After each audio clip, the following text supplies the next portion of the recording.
हमारे साथ उत्तर प्रदेश सरकार में मंत्री दिनेश प्रताप सिंह जी हैं। राहुल गांधी इन दिनों फिर चर्चा में हैं। विदेश में उन्होंने जाकर कहा कि हमारे यहाँ फेयर इलेक्शंस नहीं होते, इलेक्शन कमीशन पर सवाल खड़ा किया है। देश में बात करना तो बेहतर लगता है, लेकिन जब आप किसी दूसरे देश की धरती पर होते हैं तो अपने देश के लिए इस तरह की बातें किस तरह से दिख रही हैं आपको? आपके सवाल का जवाब और उस पर माननीय उच्च न्यायालय का आदेश आज का कल का ऐसा महसूस होता है कि दोनों एक दूसरे के पूरक हैं। माननीय उच्च न्यायालय ने राहुल गांधी की भारत की नागरिकता पर सवाल उठाए हैं और जवाब मांगा है।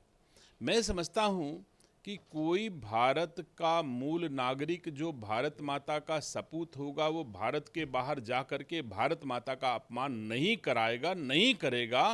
तो इस पे ज़रूर संदेह होता है कि राहुल गांधी जी भारतीय नहीं हैं, उनके अंदर भारत का खून नहीं है, ऐसा महसूस जरूर होता है। अखिलेश यादव कह रहे हैं कि हम अगला चुनाव फिर एक बार जो है कांग्रेस के साथ गठबंधन में लड़ेंगे। इस तरह की रणनीति बना रहे हैं। अभी तो चुनाव में खैर वक्त है, लेकिन लगता है वो पिछले चुनाव का जो समीकरण था या जो परिणाम थे वो उन्हें याद नहीं है।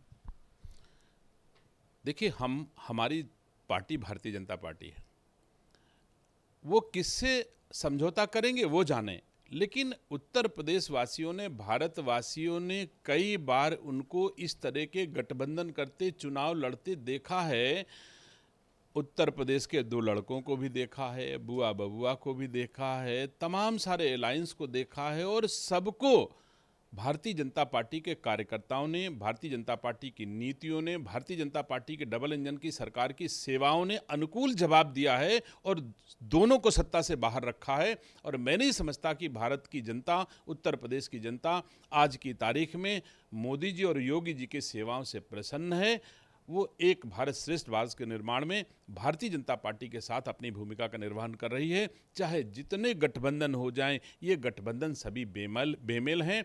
अपने अपने स्वार्थों के लिए क्या जवाब देंगे कि दिल्ली में हम एक दूसरे को गाली देंगे और उत्तर प्रदेश में गलबहियां करके चुनाव लड़ेंगे।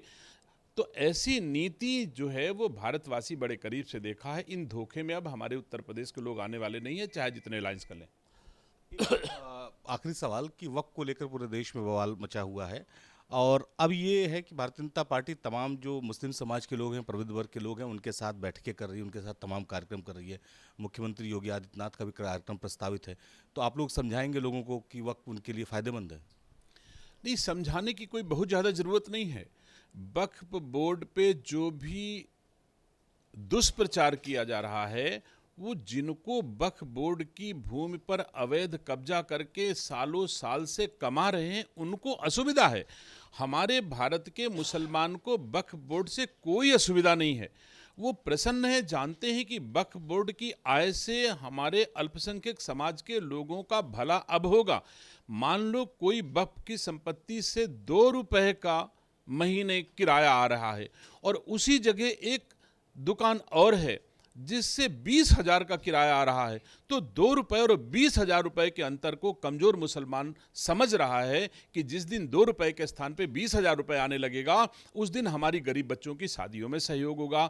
आज तक जिन लोगों ने वक्फ की संपत्तियों की आय को अपनी जेबों में रखा है, एक किसी बेटी की शादी, एक किसी गरीब मुसलमान की शादी वक्फ की आय से नहीं की गई है।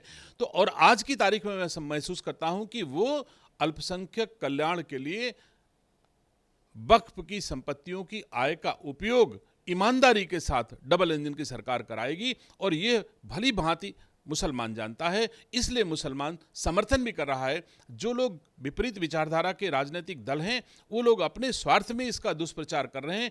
असल में मुसलमानों को कोई तकलीफ नहीं। धन्यवाद। हमसे बात करने के लिए हमारे साथ उत्तर प्रदेश सरकार में मंत्री दिनेश प्रताप सिंह थे, जिनका ये कहना है कि राहुल गांधी के नागरिकता पर उन्हें भी संदेह है, उनके आचरण के आधार पर। लखनऊ से उड़ेल पुराना के साथ निखिल शर्मा, न्यूज नेशन।